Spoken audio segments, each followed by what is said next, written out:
रामकृष्ण हरी सगळ्यांना. रामकृष्ण हरी महाराज. रामकृष्ण हरी. आपल्यासोबत आज महाराज आहेत. बघितलं असेल तुम्ही त्यांचा पेहराव वगैरे. ओके, पोशाख नाहीये, थोडंसं आता सध्या गाता भजन वगैरे आहे त्याच्यामुळे त्यांनी नाही घातला, बरोबर. पण हरिपाठ कीर्तनाला तुम्ही जर यांना बघितलं असेल, आपल्या युट्यूबवर तुम्ही बघितलं असणार आहे 100%. ओके, आता यांचं नाव काय, गाव काय, कुठल्या संस्थेत आहेत, काय करतात महाराज, सगळं आपण यांच्याकडून आज काढून घेऊ, म्हणजे त्यांना विचारू. ठीक आहे, चालेल का महाराज? हो चालेल ना. हा महाराज, सगळ्यात अगोदर तुमचं नाव सांगा, पूर्ण नाव. माझं कृष्णा विजयसिंग गायकवाड. इकडे इकडे बघायचं, सांगायचं. माझं कृष्णा विजयसिंग गायकवाड. कृष्णा विजयसिंग गायकवाड. ओके, तुमचं गाव कुठलं महाराज? माझं रामेगाव. रामेगाव, तालुका जिल्हा? तालुका औसा, जिल्हा लातूर. अच्छा, म्हणजे लातूर साईड मराठवाड्यात. आपल्याकडे धाराशिव, आपण धाराशिव हे लातूर साईडचे, म्हणजे जवळचेच आहेत, आपले शेजारीच आहेत म्हणायचं. महाराज कुठल्या संस्थेत आहोत? संस्थेचं पूर्ण नाव सांगा बरं. श्री स्वामी समर्थ वारकरी शिक्षण संस्था भातंब्रे. स्वामी समर्थ वारकरी शिक्षण संस्था. किती वर्षापासून तुम्ही तिथं शिक्षण घेता? 2 वर्ष झालं. 2 वर्ष झालं.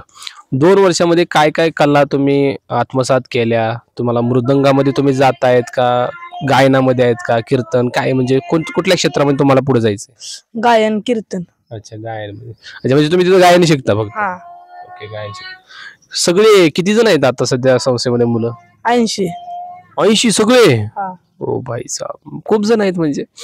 ठीक आहे, चांगली गोष्ट आहे. बघा, तरुण पोरं संस्थेमध्ये असणं काळाची गरज आहे. मी पण एक संस्थेमध्येच होतो. मी सुद्धा ज्यावेळेस मी 6वी ते 10वी कालावधीमध्ये मी संस्थेमध्येच होतो. आणि संस्थेतल्या पोरामध्ये एक गोष्ट मला कळते, पुढं चालून ते काही नाही जरी बनले ना, ते एक चांगला माणूस बनतात, बरोबर.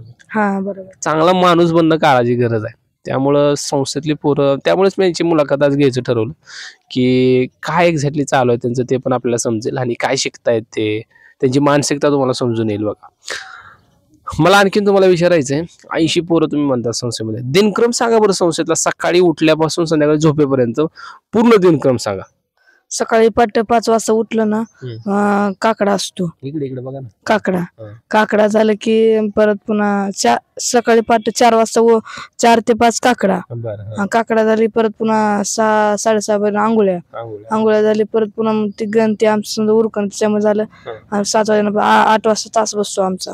कशाचा तास असतो? अभंगाचा, गायनाचा, परत श्लोक, 15 वाद्य, भागवत, रामायण, हे असं पाठ असतो. सकाळी 9 वाजे ना, 9 साडेनऊला जेवण.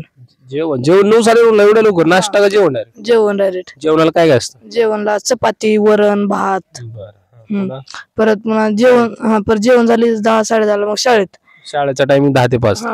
5 शाळेतून आलं. शाळा कुठे जवळच आहे तिथं? हिंगणीला शाळा. अच्छा, मग कसं जातो शाळेत? बस आहे मोठी आम्हाला. म्हणजे स्कूल शाळेची बस आहे का संस्थेची? संस्थेची बस आहे शाळेत जायला? 17 सीटर. धन्यवाद, नमस्कार. म्हणजे बस तर एकदम भारी. ऐकलं ना तुम्ही, संस्थेवाली बस वगैरे. पण पिंटू महाराज, नमस्कार. परत पुन्हा शाळेतून आलं की परत पुन्हा जरा हातपाय तोंड धुवायचं, परत पुन्हा ती 1 तास खेळायला दिलेला, अभ्यास ते करायला दिलेला असतं. शाळेतून आल्यावर आणि परत पुन्हा तिथून वारकरी संप्रदायाचा चालू अभ्यास. हरिपाठ असतो का नाही? हरिपाठ 5 ते 6. म्हणजे शाळेतून आले गेले की हरिपाठ? हरिपाठ झाले परत पुन्हा ती रियाज काय करायचा, पकवाजाचा राहिलेला, परत पुन्हा थोडा अभंग पाठ करायचे, आणि परत पुन्हा मग जेवण 9 वाजता. 9 वाजता. आणि शाळेमध्ये भात वगैरे असतो? दुपारी भात असतो, आणि परत संध्याकाळी 9 वाजता जेवण. 9 वाजता जेवण. परत 9ला जेवण झाली, परत झोपायचं का अभ्यास? परत थोडा अभ्यास असतो 10 वाजेपर्यंत. 10 वाजेपर्यंत परत झोपायचं. 10ला सगळी झोपतात, आणि 5ला उठायचं परत काकड्याला. चांगला दिनक्रम आहे. बघा, हा दिनक्रम का विचारला मी माहिती आहे? कारण जर हा व्हिडिओ तुम्ही बघत असाल, तुम्हाला सुद्धा लहान मुलं असतील तुमच्या घरी, तर त्यांना सुद्धा हा फॉलो करायला लावा. ओके, जर नसेल करत तर तुम्ही यांना संस्थेत पाठवा, सिंपल आहे. आणि मला गुरु बिले भारी भेटले. अच्छा, कोणते गुरु तुमचे? दत्तात्रय महाराज राऊत, भातंब्रे. अच्छा, तिथेच आहेत ते? तुमच्या संस्थेत आहेत का? ते. अच्छा, हे आलेत का आता सप्त्यामध्ये? नाहीत, आज येते, आज संध्याकाळी येणार आहेत. दत्तात्रय महाराज राऊत कोण? मी म्हणजे ऐकलं नाही. पिंटू महाराज. अच्छा, त्यांचं नाव आहे दत्तात्रय महाराज. पिंटू महाराज माहित आहेत की? मग आणि ज्यांच्याकडून मी गायन शिकतो ते पण नाव पिंटू महाराज आहे ना? ज्यांच्याकडून मी गायन शिकतो ते आमचे अनिकेत महाराज. अनिकेत महाराजांचं गायन म्हणजे तोडच नाही. ठीक आहे. आणखीन मला काय गोष्टी विचारायच्या आहेत. संस्थेचा दिनक्रम मला कळाला. संस्थेमध्ये तुम्हाला मृदंग शिकवायला कोण असतं? योगेश महाराज पांचाळ. योगेश महाराज पांचाळ. कुठले, भूमचे का? बीड. बीडचे आहेत का? अच्छा, बरं. आणि गायन अनिकेत महाराज शिकवतात. कीर्तन अनिकेत महाराज. पिंटू हा महाराज. दोघं. रोज आम्हाला एक अभंगाव चिंतन असतो तुका करायचं. अच्छा, हा म्हणजे रोज. तुम्ही स्वतःहून ते करायचं का? हा ती सांगतात आम्हाला रोज एक अभंगाव चिंतन. बरं. हा. अच्छा, मग संस्थेमध्ये कीर्तनकार किती आहेत आता सध्या तयार झाले? कीर्तनकार बघा 2-3 जण आहेत. आणि मृदंगाला परफेक्ट आहेत 4-5 जण आहेत. बाकी अशी प्रोसेस मध्ये येते. काय हरपेट वाजवते, काय भजन वाजवते. 80 पोरं आहेत म्हणताय तुम्ही, त्यातले सगळ्यात जास्त पोरं कुठली आहेत मराठवाडा, म्हणजे आपल्या इकडं लातूर, बीड, उस्मानाबाद, परभणी, हिंगोली, जालना का पश्चिम महाराष्ट्र? पंढरपूर कडले जास्त. पुणे, सातारा, सांगली तिकडची जास्त? तिकडले आहेत. मराठवाड्यातली पण आहेत काय, पण सगळे जास्त तिकडले आहेत. म्हणजे सगळे मुलंच आहेत, मुली वगैरे नाही? मुली आहेत 7 यंदा घेतलेत मुली. 7 मुली आहेत. यंदा. अच्छा, त्यांची कशी व्यवस्था? ते दुसऱ्या मजल्यावर ते अश्विनी शिकवते. अच्छा, अश्विनीताई म्हणजे पिंटू महाराजांच्या मुलगी? हा, अश्विनीताई. बरोबर बरोबर. इथे कीर्तन होतं गेल्या वर्षी. अश्विनीताई. बरोबर बरोबर. ठीक आहे ठीक आहे. पकवाज वाजवतात, हरिपड वाजवतात, परत गायन करतात ते. अच्छा. हा, म्हणजे मुली याच्या अगोदर नव्हत्या, याच वर्षी घेतल्या? या वर्षी. संस्थेला किती वर्ष झालं म्हणजे संस्था ओपन करून? 11 वर्ष यंदाच. यंदा. चांगली आहे खरंच खरंच एकदम. म्हणजे काय आपण म्हणू शकतो त्याला, खूप चांगलं काम चालू आहे पिंटू महाराजांच्या हातातून. ही जी पुढची पिढी घडते ना, हे खरंच चांगलं काम आहे. आणि याच्यामध्ये ही पोरं आम्ही दररोज बघतो आता हरिपाठामध्ये, कीर्तनामध्ये. म्हणजे हेवा वाटावा प्रत्येकाला की बाबा आपला मुलगा असा असावा, आपली मुलगी अशी असावी, असं यांचं काम आहे. पुढे चालून तुम्हाला काय बनायचंय? कीर्तनकार. अच्छा, कीर्तनकार. मला वाटलं भागवताचार्य वगैरे, काय भागवताचार्य, ते रामायणाचार्य, ते समजत. त्याच्या पुढे ते पण होत. काय काय जण फक्त भागवतच करतात, मी असे पण बघितले. ते असं काय छंद असतो काय जण. तुमचं आहे का नाही तिकडे जायचं भागवत करायला? कुठं का जातात ना, कुठं तर जातात बघा, मथुरेला, अयोध्येला, तिकडं. ते कीर्तन शिकला ना परत ते. तुम्ही एवढा मोठा गण लावला, काय याच्या मागचं गणित? महाराजांनी सांगितलं? हा, महाराजांनी सांगितलं. रोज नाही, सगळी पूर्ण नाही लावते एवढा गण.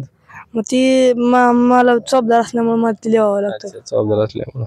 आणि तुम्ही ते कीर्तनामध्ये वगैरे, हरिपाठामध्ये एकदम डेंजर तुमचं असतं नृत्य, डान्स, आपण त्याला म्हणू, पाऊलं म्हणूया. कसं काय म्हणजे ते का कोणी सांगितलंय का स्वतःहून? स्वतःहून. देवी देणगी.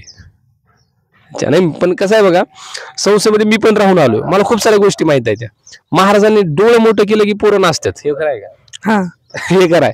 पण ह्यांच्याकडे मी जर बघितलं, कुठलं कोण डोळं मोठं करत नाही, काय नाही करत नाही, स्वतःहून सगळं. बरोबर. हे आवडलं आपल्याला. परत आमचं मोठं महाराज आम्हाला पाऊल शिकवत. मोठं महाराज म्हणजे पिंटू महाराज. पिंटू महाराज. मोठं महाराज म्हणजे पिंटू महाराज, छोटं म्हणजे अनिकेत महाराज. आणखीन आहे का त्यांना मुलगा अनिकेत महाराज सोडून? त्यांना 2 बहिणी आहेत आणि एक अनिकेत महाराज. अच्छा, 2 मुली आहेत म्हणजे अश्विनीताई आणि दुसरे पल्लवीताई. त्या पण कीर्तन करतात? नाही. अच्छा, मग त्या अंगणवाडीमध्ये शिकवतात. अच्छा, असं आहे का? ठीक आहे ठीक आहे. नाही, खरंच बरं का, या गोष्टी मला माहिती करून घ्यायच्या होत्या. आणि सगळ्या युट्यूबवरती या जाणारच पण आहेत, त्याच्यामध्ये काही नाहीये, म्हणजे सगळ्यांना कळेल पण. आणि आमचं महाराज असं लय कष्टातून वर आले. कष्टातून नाही, प्रत्येक जण बघतोय ते. आता आम्ही जवळच आहोत, धाराशिवाय लांब नाही, बातम्यापासून. प्रत्येकाला माहित आहे त्यांचं कष्ट. आणि आजूबाजूचा परिसर, पिंटू महाराज म्हणलं की प्रत्येकाच्या डोळ्यासमोर त्यांचं कष्ट येत आहे. बरोबर की नाही? या गोष्टी सगळ्यांना माहित आहेत. त्यामुळेच मी थोडस एका संस्थेतल्या बघायला असं मी म्हणजे एकदम पकडून ऑनलाईन बसवलाय. याला काय असं म्हणजे अगोदर हे सांग ते सांग असलं अजिबात नाहीये. कारण मला माहिती करून घ्यायची होती एक्झॅक्टली संस्थेतल्या पोराची म्हणजे काय काय चालू आहे त्याचं. ठीक आहे, आणि सगळ्यांना दिसतंय पण. त्यामुळे पोरांना संस्थेमध्ये पाठवा, ही काळाची गरज आहे. म्हणजे संस्था आल्यापासून मी महाराज याच्यामध्ये राहिलो. माझं 1 वर्ष वाचण्यामध्ये गेलं. मला पहिलं वाचा येत नव्हतं. संस्था आल्यापासून परत वाचायला चालू झालं मला वाचायला. अच्छा, म्हणजे वाचायला येत नव्हतं? येत नव्हतं. गावाकडे मला काय तसं वाचायला येत नव्हतं. कितवीला आहे तुम्ही? आता 8वीला. शाळेचा अभ्यास वगैरे करायला वेळ भेटते काय? 2 तास असतो त्याला अभ्यास. म्हणजे असं नाही होऊन की म्हणजे इकडचं चालू आहे म्हणजे शाळेवर पाणी वगैरे नाही अभ्यास. नाहीतर खूप सारे मी संस्थेत असताना झाले बरं का. संस्थेतला अभ्यास खूप असायचा, कीर्तन भजन, त्यामुळे शाळेवर पाणी असं काय? तीन टाक्या आहेत पाण्याच्या. नाही नाही, पाण्याचं नाही हो, शाळेतला अभ्यास बुडत नाही ना असं? असं काय नाही. नाही ना, ते पाहिजे म्हणजे सोबत शाळा पण झाली पाहिजे, हे पण झाले पाहिजे. बरोबर आहे, कारण संस्कार जितके इम्पॉर्टंट आहे तेवढं शिक्षण पण इम्पॉर्टंट आहे. बरोबर आहे, शिक्षणापेक्षा आजकाल संस्काराची जास्त गरज आहे बरं का, हे मान्य केलं पाहिजे. त्यामुळेच मी सारखं म्हणतो संस्थेमध्ये पोरं घालणं काळाची गरज आहे. आणि अशा संस्थेमध्ये ज्या ठिकाणी शिक्षणाला संस्काराची जोड पाहिजे, आणि संस्कार तर तिथे आहेतच, संस्काराला शिक्षणाची पण जोड पाहिजे. बरोबर की नाही?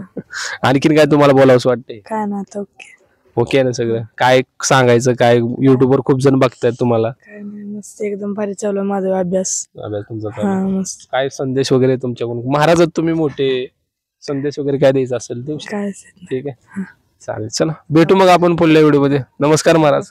रामकृष्ण.